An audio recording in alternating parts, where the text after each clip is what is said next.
Hey guys, welcome back to my channel. First of all, I want to say thank you for all of the support on the closet makeover that I recently finished. A few of you told me that you were going to be attempting a very similar project, so I wanted to condense all of the videos that I had on the closet into one so you could have a resource to follow if you were going to be attempting the same project. So I will try to break everything down step by step and be as detailed as possible.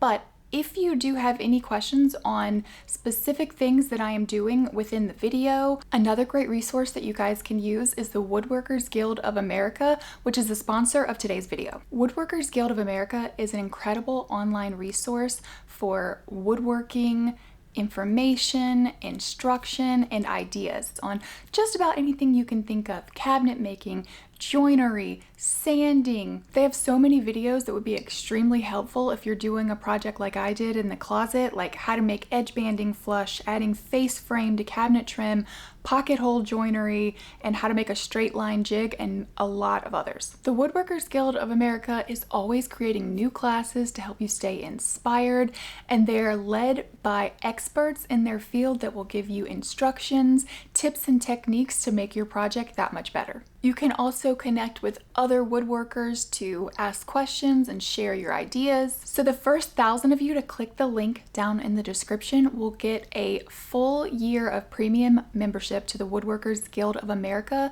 and only for $1.49. So make sure that you guys go check them out. They are so helpful. So this was the closet before. It was a decent enough size, especially for one person. A lot of you have asked me, where's all of your husband's stuff? And this is just my closet. My husband has a separate closet off of the bathroom, but it just had some wire shelves, not much storage at all, and a few complications that I would have to consider when designing this: the window on one wall and the air vent on the ceiling. So I wanted to make sure that my design took into account those things, and I was able to maximize the space. So what I did first was just remove everything and then take off these wire shelves. I did the same thing in my laundry room, but I just yanked these shelf supports out and it made massive holes, and I learned that if you can just take out this little pin that is holding them in, then they will come out much easier and the hole that is left will be much smaller. So this is what it was looking like after everything was out of the closet and I had a completely blank space. So the first thing that I did to start designing the space was to take measurements of the length and the width and also the height of the ceiling to make sure that I could have every detail designed exactly how I wanted it. And I put those measurements into a SketchUp program so I could see all of the dimensions, all of the storage, exactly how it was going to be laid out in 3D. And so that was extremely helpful. I also wanted to remove this old light. It didn't provide much lighting for the space and it was just a little outdated. I also wanted to add some new lighting with this recessed lighting. I have a video explaining exactly how I install these lights in my home. I will link it down in the description, but I wanted to make sure that the lights were going to be aligned with all of the new built-ins. So the center of the room would kind of not be the center of the room anymore on the ceiling, if that makes sense. So I took that into account and drilled my holes, did all of the wiring, and then the room was nice and bright for the building. And then I went back in and just added some spackling to the drywall to let that dry so it could be nice and smooth. And then this window, the frame needed to be removed because I actually decided to cover the window. I know this was kind of controversial. Some of you said, I'd love to have a window in my closet. I can't believe you covered it, but I never really opened the blinds in it. I didn't really care about the light in here. I wanted the space. So I just cut a piece of thin plywood and I painted one side of it a dark color so it wouldn't look strange from the outside. I also have solar screens on the outside of my house that you can't really see through, but just in case I painted it. And then I used some painter's tape to kind of hold it in place. But I quickly realized that the painter's tape was letting some sunlight through, and I covered it up with some HVAC tape, which was a little bit more thick, more opaque. This is all going to be covered up anyway with a piece of shiplap paneling, but I just wanted to make sure that there was no light coming out from the room through the window because it would look strange at night from the outside, and I am pretty sure that we completely accomplished this. It was totally dark whenever I closed the door. Next, it was time to remove all of the baseboards because I'm going to be adding some built-ins and I didn't want to have to work around those.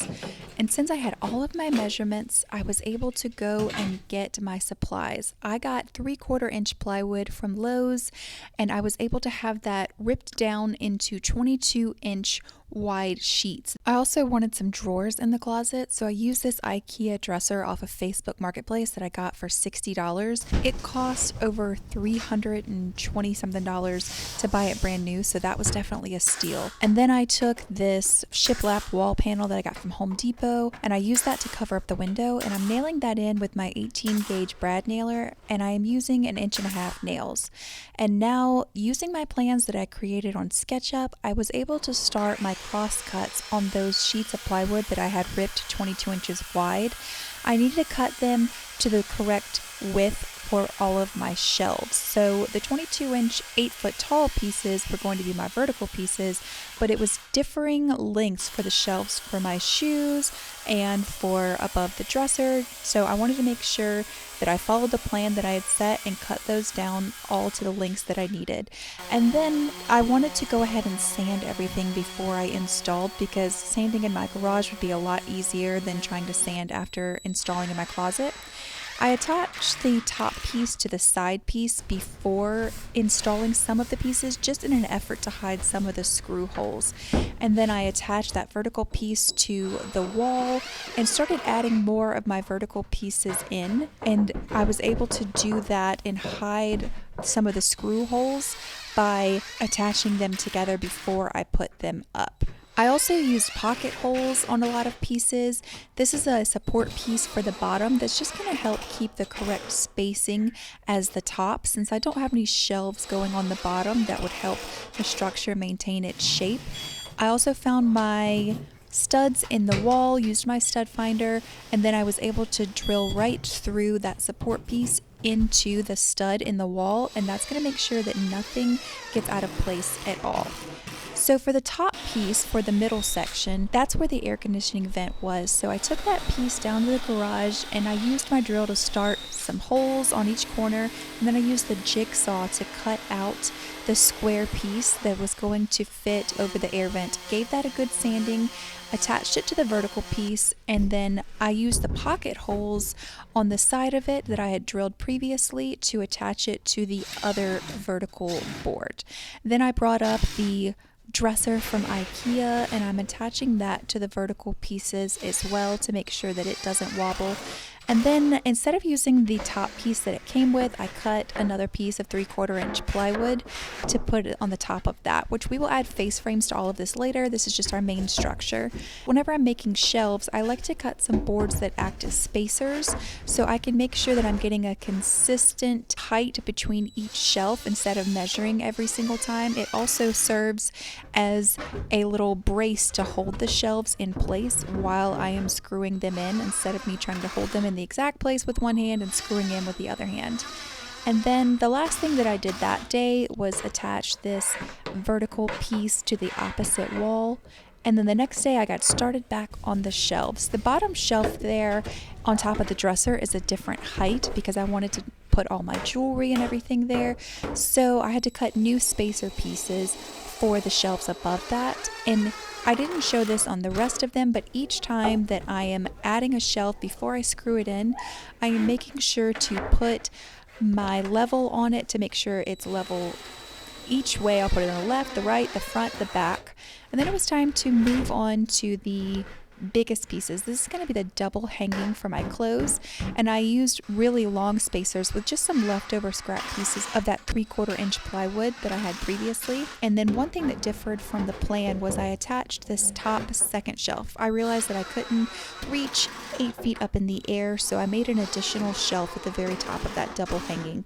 And again, using that bottom support and some pocket holes to keep the consistent spacing as the top and attach it to the studs through that support piece. And then it was time to move on to the shoe shelf. I attached the first vertical piece to the previous shelves that I had built all the way to the left over there, and then I added the second vertical piece that I'm attaching straight through the wall into some studs. And then I added the top piece, and I am attaching those using some pocket holes that I had previously drilled. And then you can see on some pieces that I only have pocket holes on one side, and again, that's an attempt to not have to fill all of these holes and then be so visible. So I used the pocket holes on one side, and then if I was able to drill through the outside into that piece, that's what I did for the other side. For this top piece all the way to the right here, I had run out of 3/4 inch plywood, so I just used some scrap 1/4 inch plywood because it's not structural, it just needed to cover the ceiling, and once everything's painted, it will blend right in. Alright, moving back over to the shoe shelves, a lot of you had said in the comments that I should make them adjustable, and I thought that was a great idea, so I ordered this jig off of Amazon, and I just drilled the holes into the left and the right vertical pieces. I needed to cover up the exposed plywood edge of the shoe shelves, so I ordered some edge banding that was a tiny bit wider than my actual shelf, and then I'm ironing that on and trimming it to the length that I need.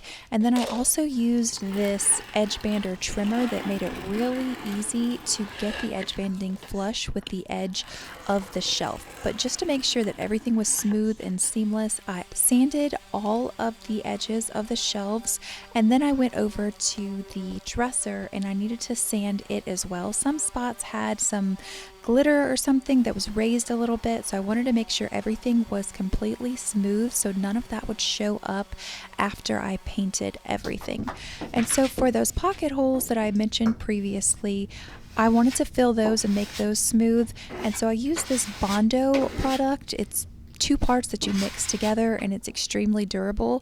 And then it was time to move on to the face frames for all of the shelves. I used pre-primed 1x2, and I am using my nail gun again and shooting that in with 1.5 inch nails, and that will make sure that it covers the gaps in between the actual shelves themselves and the wall, because all of the walls were not straight, so it makes it look a lot more finished to put the face frames on, especially because you no longer see the exposed edge of that plywood.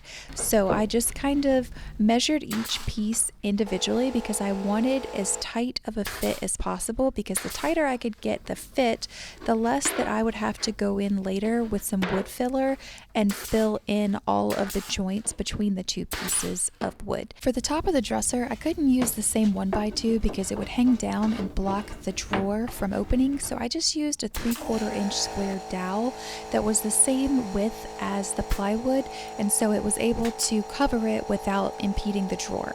And then I added some wood filler to all of the holes that I had made, and then sanded them all perfectly smooth. And then one of my favorite steps of the entire project was caulking everything, especially where the wall met the wood. It was really bumpy because I have textured walls, so it definitely needed to be caulked. And then all of these joints where the shelves meet the vertical panels, making sure that those were nice and seamless, and also the back support pieces that are kind of looking like baseboards back there meeting the wall, those definitely needed to be caulked. And after those dried, I was ready to start priming everything. I'm using a Ben's primer, I will link everything down in the description, and a 9-inch microfiber roller made for smooth surfaces. Using a bigger roller made this go a whole lot faster than if I used one of my smaller rollers that I normally use when I'm doing cabinets or something like that. And the coverage was really good. I ended up only having to do 1 coat. I didn't have to do it on the drywall, but definitely on the plywood, not on the face frames because those had already been primed before. And then after everything was dry, I flipped over those shelves and did the other side, and then I went back in with a paintbrush and just made sure that I primed all of the corners and places where my paint roller had missed because it couldn't reach. After the primer dried, it was time to go in with my main color, which was Creamy White by Benjamin Moore. Now I had this color matched at Sherwin-Williams because it's less expensive to do it that way. I'm also using the Emerald paint line just because I think it's a really high quality paint. It's extremely durable and easy to work with. It's thick, but not too thick. So I'm using a different 9-inch microfiber roller for quickness, and I did one side of the shelves and the drawers.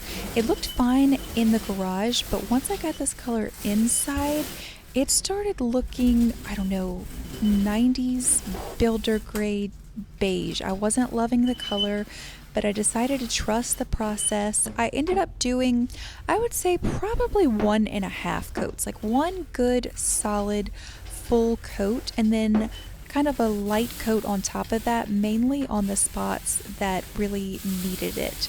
It really went well over the primer on the things like the face frame, but as far as the drywall, that needed a couple of coats in a lot of spots.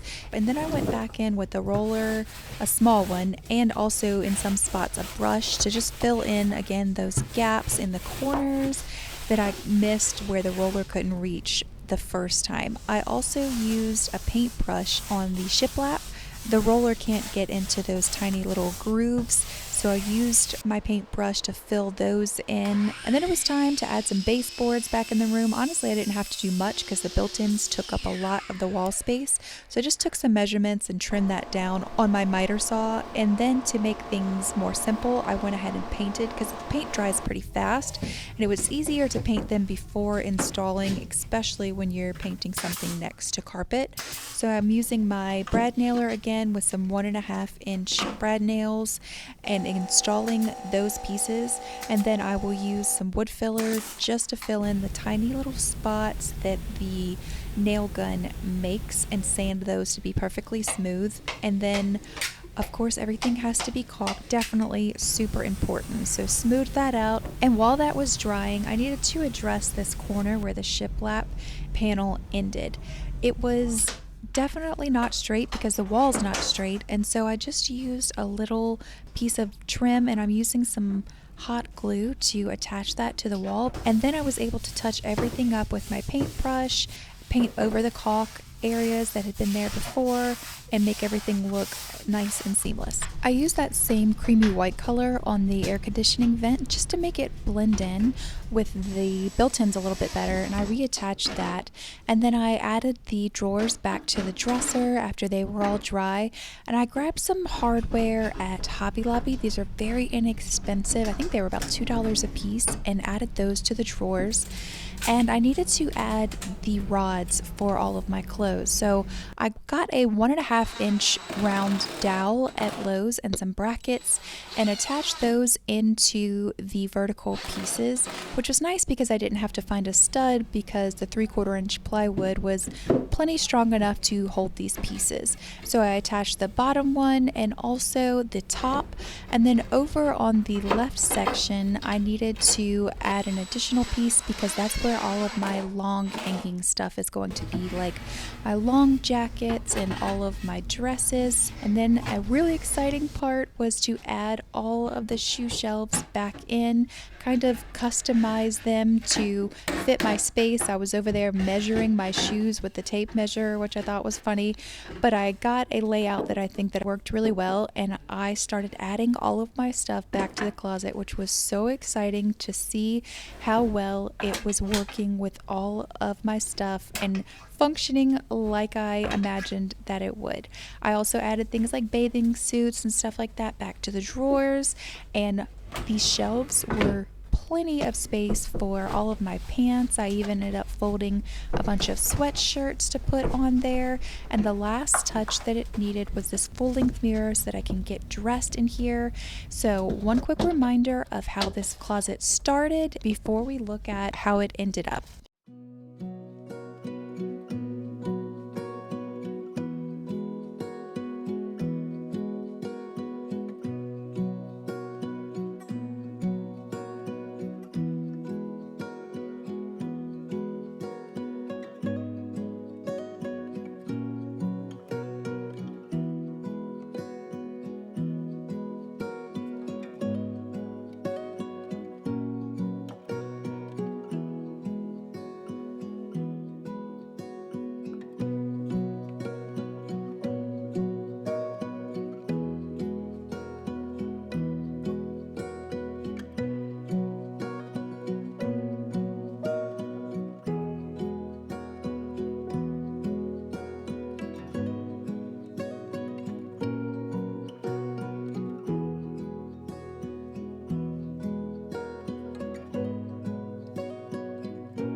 I hope you guys enjoyed this closet makeover recap and you can use it as a resource whenever you get ready to do a similar project in your home. Make sure that you're subscribed and give this video a like, and I will see you guys in my next video. Bye!